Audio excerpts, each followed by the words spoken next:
Oh, hello there. Just in case anybody had wondered if I actually read comic books or not, today was comic book day. Doctor Strange Damnation #1 came out today. Alright, so these videos are going over, I guess, okay, pretty well. Check out my new t-shirt here. Like I said last week, if you watched my video last week, I did best performances by a female, best performances by a male, and now I figured I'm going to do my top 10 favorite Marvel films. Now, this is going to include every Marvel film ever made, which I would say includes the animated films, but that's one thing where DC kicks the shit out of Marvel in is the animated films. Next week, we'll finish out February's best of month. That's what I'm going to start doing every February, is best of lists. We'll finish off next week with my 10 favorite DC films. Like half of them are going to be animated films, because the DC animated universe is awesome. So, this is... a lot of people are going to be upset that some of their favorites are left off this list. And I have to reiterate, again, this isn't what I'm saying are the best Marvel films ever made. They're my favorite. There are some omissions from this list that some people may be shocked. There's no Thor films. Black Panther didn't make the cut. Neither one of the Amazing Spider-Man films made the cut. There's quite a few movies that people are going to be like, that's not on there? If I was doing current Marvel Cinematic Universe, the Disney-owned Marvel that's going on right now, excluding all the X-Men films, yeah, they're probably Thor, Ragnarok, and Black Panther would absolutely make the list. But this is of all the Marvel films. So I'm going to just get right to it. These are my 10 favorites, and I'm actually doing them in order this week.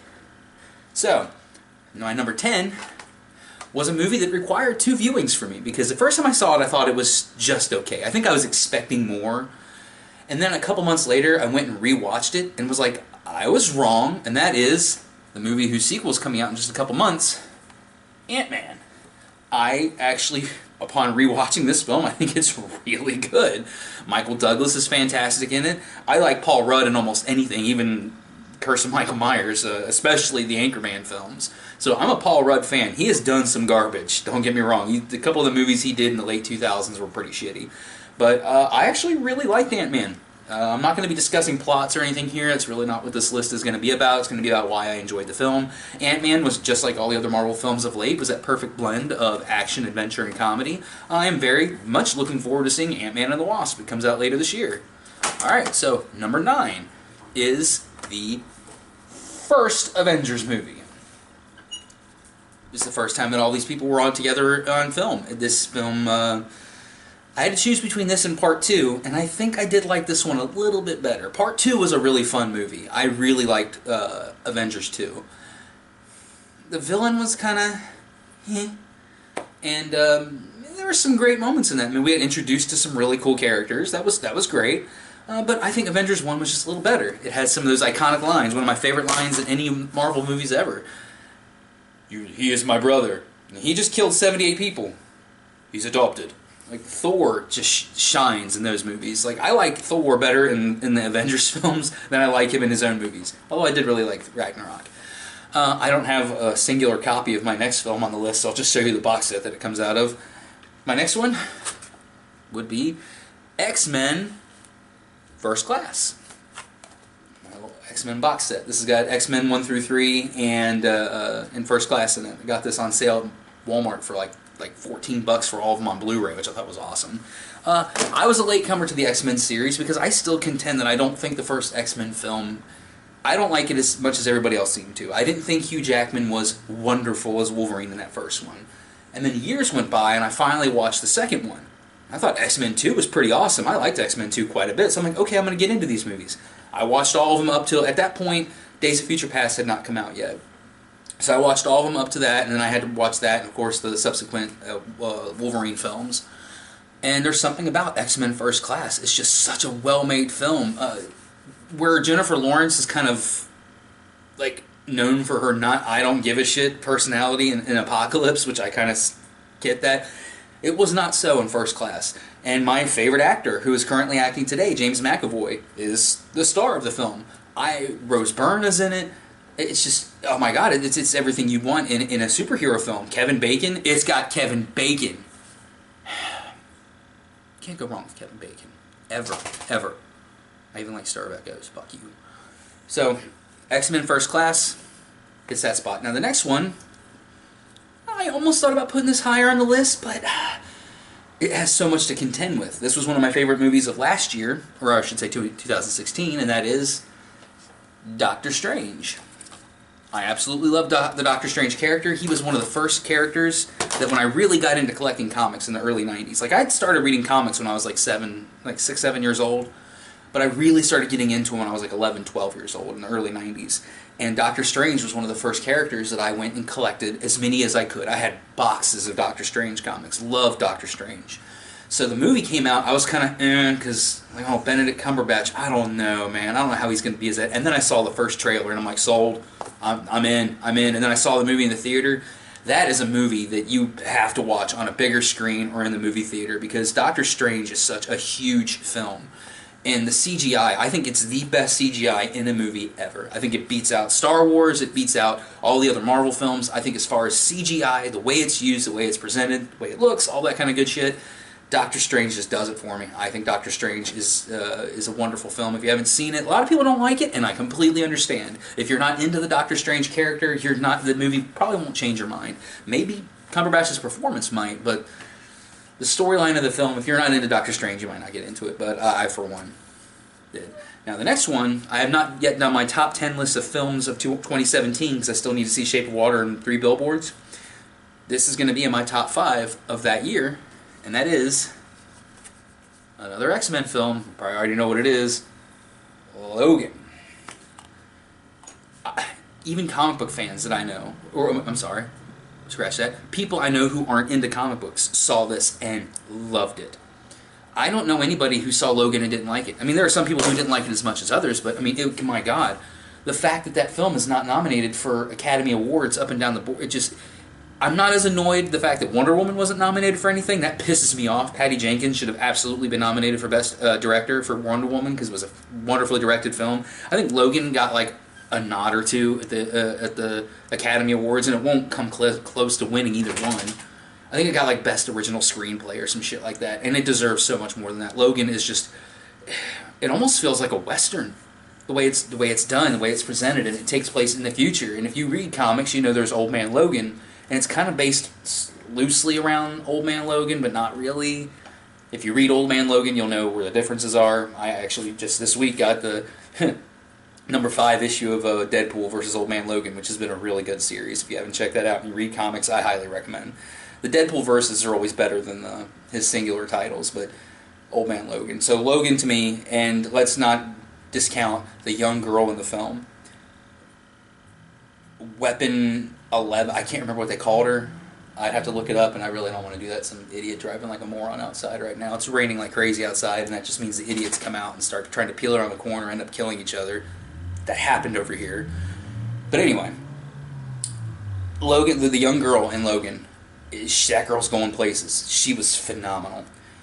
Alright, so now we're into the other half. We got a couple more left. The next one is the one that, yeah, it wasn't the first Marvel film, but it's the one that kicked everything off, and it has probably the best ending, along with Spider-Man Homecoming. Spider-Man Homecoming's ending is pretty damn good, but the very first Iron Man film, just... I know some people had some issues with this movie, but you have to respect what this movie did. It took Iron Man, who, I liked Iron Man just fine. I didn't really read his... I loved him in Avengers, but even when I was heavily into reading comics, I mean, I am now, but I used to buy like 20 to 25 comic books a week at one point. Now it's like half, not even half that. But Iron Man wasn't really one I got into, but I loved reading him. He was one I liked seeing with other people. I loved reading him in Avengers and things like that. But Robert Downey Jr., just, my God... Talk about making, I mean, it's up there with Jack Sparrow, with Johnny Depp as Jack Sparrow, one of those just iconic characters. It almost made my best performances list, and Robert Downey Jr. as Iron Man. The cat's meowing at me. Nobody wants me to do this video! The end of this movie, when he's giving the press conference, and he just doesn't know what to say, and he just goes, the truth is I am Iron Man, and the whole crowd just jumps up, and boom, we're sent to credits. I was just sucked in. I could not wait to see Part 2, and Part 2 was okay. I'm in a small boat. I actually totally dig Iron Man 3. I get why people don't like it. I dig it, man, and I dig it, man. I really enjoy Iron Man 3. I like how it's kind of more of a Tony Stark movie than an Iron Man movie, and a lot of people were annoyed by the scenes in the middle with the kid. I really liked those. I thought the little kid was a pretty good actor, and it showed that Tony Stark does indeed have a heart. So, but I had to pick one, and that is Iron Man. And since we're doing every Marvel film ever made, there's a series that I just can't ignore, and I know a lot of people shit on these, especially the third one, and I get it. I still like. I think if you watch the third installment of this film multiple times, you'll start to enjoy it, or maybe not. I don't know. I certainly like all three films, but my favorite is the Tobey Maguire Spider-Mans, but it's Spider-Man 2. I love Spider-Man 2. This is on that list of movies I could watch every day. I love from beginning, middle, end. There's no part of this movie where I feel bored. There's always something interesting happening, and it's a pretty long movie. Well, not that. It's 2 hours and 8 minutes. That's not that long, especially for a superhero film nowadays. Some of them are long too long. Like Black Panther was one of the few movies that runs over 2 hours where it really didn't feel like it was that long. I mean, some of these movies you can shave off 15 minutes and it'd be the same movie, but I get why Black Panther ran on for a long time, and Avengers movies run on long. But, man, I like Tobey Maguire as Spider-Man. I don't love him, but I do not have the hatred that some people do. And I thought in this movie he played, especially the character of Peter Parker, beautifully. I think Kirsten Dunst, this is the best performance that she's given since Kiki's Delivery Service or Interview with a Vampire. In her adult career, I think this was up to that point. She's given some since then. Like in, why can't I remember the name of it? About the, what the hell is wrong with me? The one with the women that worked for NASA? Hidden Figures. Kirsten Dunst was really good in that fucking movie, along with everybody else. Viola Davis, oh, amazing. Or not Viola Davis. I'm wrong. Wasn't Viola? Was it? I get the one. Anyway, I should just erase all this and just not talk about that. But anyway, Spider-Man 2, another one where the end, it really solidifies it for me. When his mask is half ripped off and he turns around and there's Mary Jane just standing there like, huh, like, I kind of always knew. But you're fucking Spider-Man! Yeah, I made out with Spider-Man! I have some jokes I'd like to make there, but this is never a kids-friendly show. I don't really watch my language, but I don't like to be pervasive. Maybe on a drunk review one day, because those are... little kids should never ever watch those. We'll watch a Spider-Man movie, and I can make all the jokes I'd like to make about, like, things that might go wrong in the bedroom with him and Mary Jane. I don't know, depending on what she's into, it might be things that go right. Alright. Number 3. Number 3 was my favorite movie of last year. Gee, I wonder what it is. Captain Deadpool? Nah, just Deadpool. The Deadpool. So sexy. Ryan Reynolds is a hot bastard in this, I tell you what. Deadpool, one of the funniest movies I've ever seen. The greatest, single greatest opening credit scene. I don't know, Black Panther's opening credit scene was fucking amazing. That the art and everything, that was really good. But as far as, that was for dramatic effect. Okay, we'll put it that way. The best dramatic opening to a comic book film is Black Panther, far and away. But the best comedic opening is Deadpool. I love it from beginning to end. There's none I think I've reviewed this movie like 5 times on this list, this channel. So there's no need to go into it any further. If you haven't seen Deadpool, I don't know what the hell's the matter with you. You don't have to be a comic book fan to like Deadpool. I know my dad's not into comics, and he totally loved Deadpool. So now I'm going to cheat with my number 2 because I couldn't pick which one, and you probably, that gives it away already. You already know. One of them is my favorite movie from this year so far, because I still have a couple movies to watch. Shape of Water, 3 Billboards, and also Lady Bird. I haven't seen Lady Bird yet. But so far, from 2017, my favorite movie of the year, and its predecessor tie for my number 2 favorite Marvel films of all time, and that's the Guardians films. I can't pick one. I really, truly, in my heart, believe that these movies are just as good as one another. And I think they're both fantastic films. I think they know when to be serious, they know when to be funny. James Gunn should direct every fucking thing because he just knows how to make these movies. He knows where to place his characters. He knows where to put certain lines. The opening scene of Guardians 2 and the fights going on in the background with Baby Groot dancing, that's genius. Nobody's ever done that in an opening credit scene like that before. It was awesome. I can't sing enough praises to the Guardians of the Galaxy films. I mean, if you've seen them, you know. They were that shocker. I remember everybody like, oh my god, Guardians 1 was so good. And I'm like, I didn't much care for the comic book as a kid. Now, I read it now and it's good. well, the series just ended. They're going into the Infinity Countdown. I am a nerd. I think it's I lost my train of thought there. Looking at the time, the hell's the matter with me? I have comic books to read. Sorry, kids are coming home soon. These, I mean, they're just so wonderfully put together. And the end of Guardians 2. Watch my. We do a spoiler review. It's one of the first run reviews we ever did. It might be the first one. I don't remember because during when we do those. And Guardians 2, the end. If you don't tear up at the end of Guardians 2, man, there's something wrong with you. So there's that. I have one more to do before I get to that. This weekend, I think we're seeing that new Natalie Portman film, Annihilation. Plus, I saw the movie The Greatest Showman finally. And for a few minutes at the beginning of Saturday's edition of Saturday Morning Cheap Seats, I'll discuss that with my friend Jeremy and tell him about what I liked about the movie and what I thought about it. And I did enjoy it. It was an entertaining film. It was not great, but I had fun with it. It's a fun movie, a really fun movie. So I'll go into more detail of that. We're going to be watching Annihilation. The next rum review is... it's a movie I swore I was never going to see, but it's Payback. I forced Jeremy to watch Robin Hood, Ghosts of Sherwood, and the Emoji Movie. He's making me watch that Ghostbusters remake, or reboot, or whatever the hell you want to call it. Now, no, my problem was not with the all-female cast, because I'm actually a huge fan of...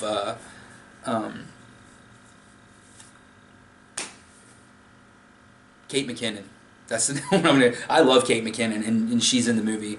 I like Kristen Wiig, too, but there's something about Kate McKinnon. I just really like her. And so...